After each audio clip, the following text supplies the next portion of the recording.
Good evening, everyone. It is once again Ted the Speed Learner, and I am here once again to declare the winner of the video response wars this week, which happens to be none other than Crazy Josh Cravey. Congratulations, Crazy Josh Cravey. You are the winner of the video response wars this week. You entered a video entitled Heads or Tails, and I can safely say that this is one of the most thought-provoking videos I have ever seen. As a matter of fact, just to show you how thought-provoking this video was, I had my hands on the keyboard typing up question after question after question as I watched the video from second one all the way straight through to the end. You had my attention all the way through, and that's a good thing, because that's what filmmakers need. If you're going to have a successful film, you need people to pay attention to you from second one all the way to the end, and that's exactly what I did on this one. And what I typed in the line of questions, it was just the first thing that came to my head. The very second something came to my head, that's what I typed. I'm not kidding you. I'd watch it for a few seconds, something came to my head, I typed it down, and then I continued the video from there. So what you're hearing, what you're going to hear now, is every thought that I had from second one all the way to the end. And I had a lot of them. I'm not kidding you. That's how much I thought about your video. So you really did an excellent job on this. Okay? So you may not think so, but you did. You did an excellent job. You got me to think. And hopefully the questions I have for you will get you to think as well. So, okay, so all you're doing is hearing what came into my head the very second I saw it on the screen. That's what you're going to hear. Okay? Now, the first thing I was pondering is, when we see the first scene, we see this young lady. She's standing at a street corner all by herself. Yes, granted, it's in the daytime, it's not at night, but still, I was kind of wondering, why is she standing on the street corner all alone? And bear with me, at the beginning of the video, the names of the characters are not immediately revealed. Okay, now throughout the film, their names are finally revealed and so on and so forth, but at the very beginning, that's not entirely revealed. So anyway, so I didn't really know as I was watching it who I was referring to. But the very first scene, we have a young lady standing there. She eventually flips a coin, and she is standing on a street corner all by herself. Even though it's daytime, I'm like, okay, why are you standing on a street corner by yourself? Okay, maybe it's not in a terribly dangerous part of the neighborhood, whatever, I don't know. It just something came to my mind. Literally, that's all that came to my mind.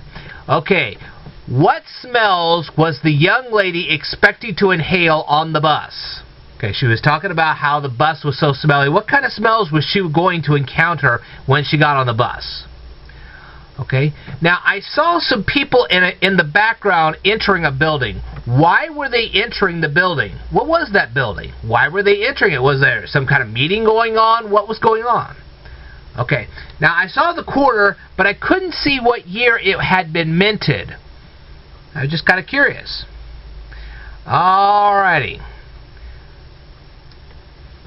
Now, the next scene, we have this other young lady. She's being held hostage by a crook, and the crook is demanding that she give him her purse. And the first thought that came to my mind was, okay, she is facing imminent peril, and she's asking the crook if she could keep her phone and her car keys. To me, that didn't seem very logical. I mean, to me, it'd be like, well, here's the purse. Please don't shoot me. You know, maybe I might have asked for the keys, but the phone, I mean, logically speaking, I would already know that the crook was never going to let me keep the phone, simply for the fact that I could call the cops. But the thing is, they probably wouldn't let me keep the keys either, because all I'd have to do then is jump in the car and go to the police station and ID the guy. I would be very concerned at that point that he would actually shoot me, because I could then identify him. And while we're at this, why wasn't he wearing a mask? I mean, gee, he could be very easily identified. I mean, did he actually have plans to shoot the young lady, put her in a comatose state, or possibly worse? See what I mean? So, yeah, those are the kind of things that just came into my mind. Now, the thing is, like I was saying before, for the crook to stand there and say, well, you can keep your keys, I'm sitting there going, man, that's not very consistent. He's worried about her having the phone and calling the police. Why shouldn't he be equally as worried that she could just jump into a car, go to the police station, consult with a sketch artist, and help the sketch artist create a composite sketch which could identify him? After all, he didn't even wear a mask. Not so smart. Oh well. Anyway. Now, when they do the flip of the coin, as you know, at the beginning of the video, they have this young lady with a coin, and instead of this time she takes the bus, well, the last time she took the bus, this time she decided to walk, and she walks around this fence and actually sees this crime taking place. And, oh, okay, before we do that, I have to back up a little bit, okay?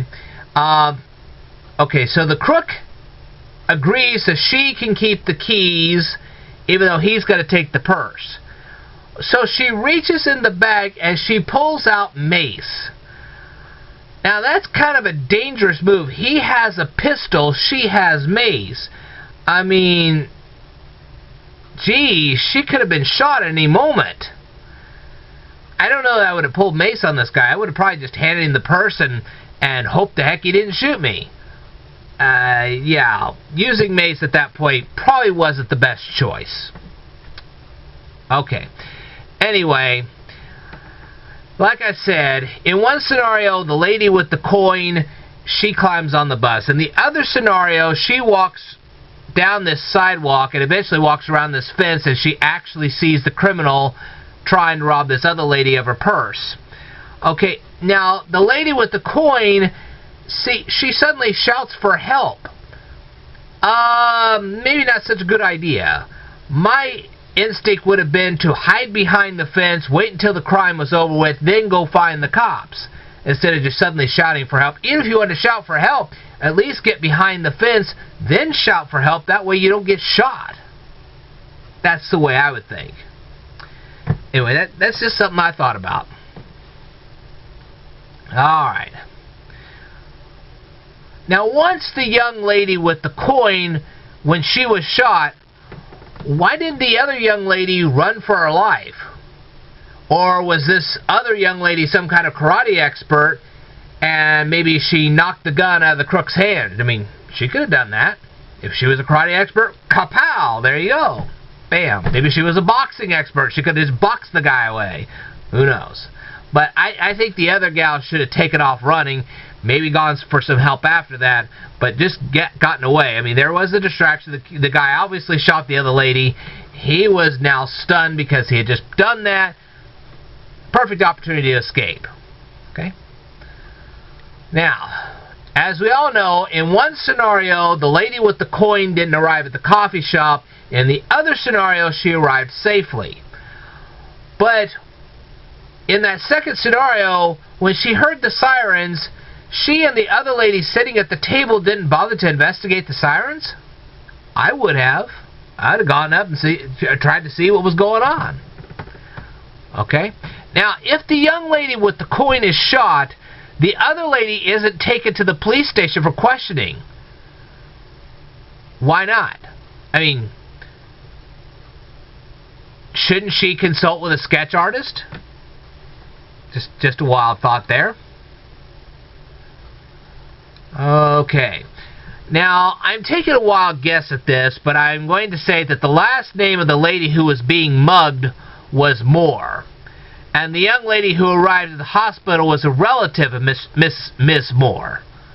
Okay, I'm just guessing at this. I hope I got my guess correct. Now then, let's go on here.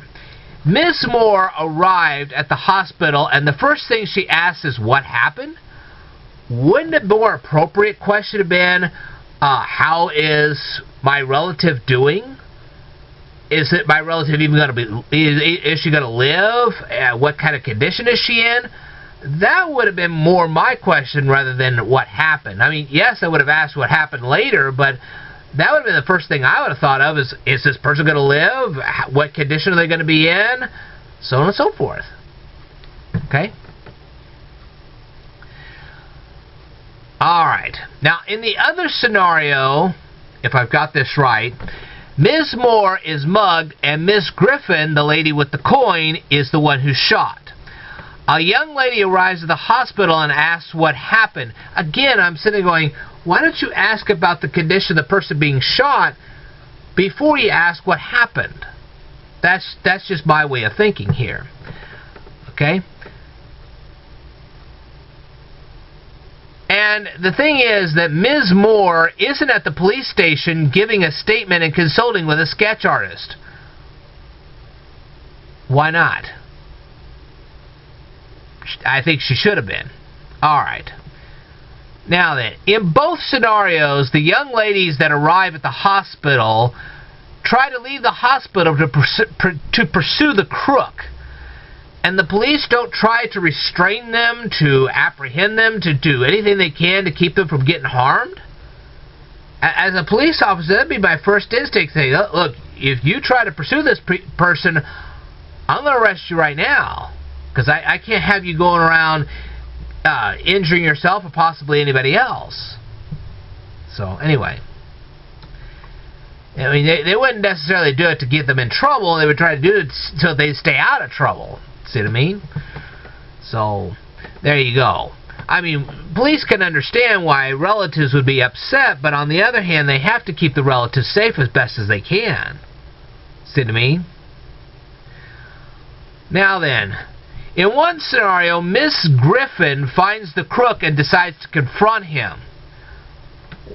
Why didn't she just, when she saw the crook, why didn't she just hide somewhere and call the police and let them try to apprehend him?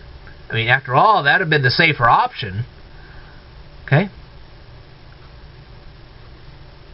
And the thing is that when she does confront the crook, why didn't the crook just suddenly wield a pistol? I mean, he obviously had one.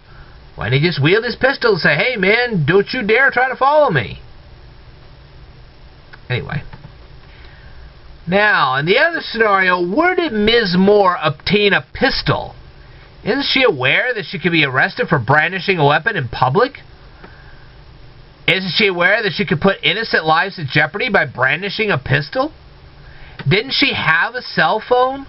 If she did, why didn't she call the police from a safe distance? I mean, the very second that Ms. Moore spotted the crook, she should have gone off, hid somewhere, and called the police and let them handle it. That would have been the safer option. Not only for herself, but because she's now brandishing a pistol, she could hurt innocent people by mistake. And that wouldn't be a good thing. She could actually do more harm than good. But these are all the things I thought about as I watched your video. I mean, that's a lot of things to think about. Hopefully the questions I asked you are as thought-provoking to you as this video was to me. And yes, it is very thought-provoking to think that if you take a bus, you don't get hurt, but somebody else does.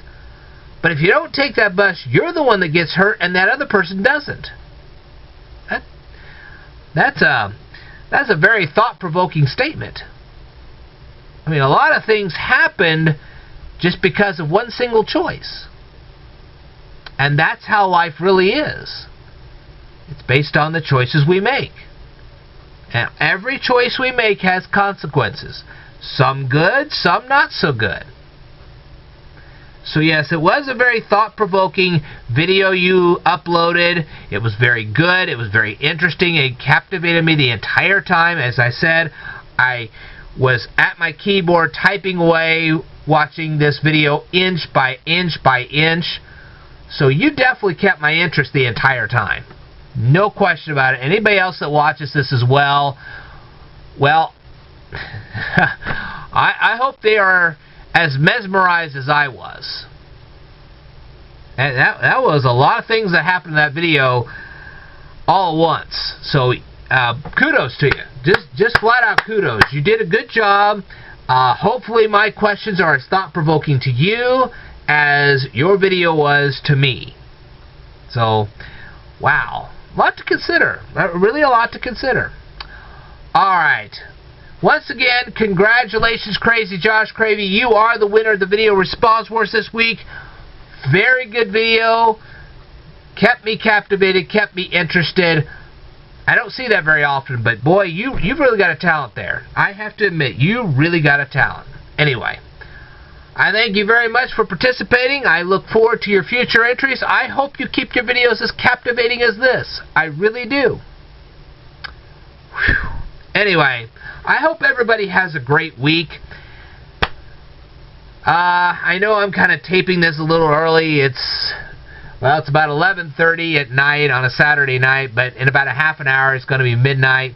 And so technically it's going to be Sunday, and as you know, I upload these either on Sunday or Monday depending on my work schedule. And so anyway, wow.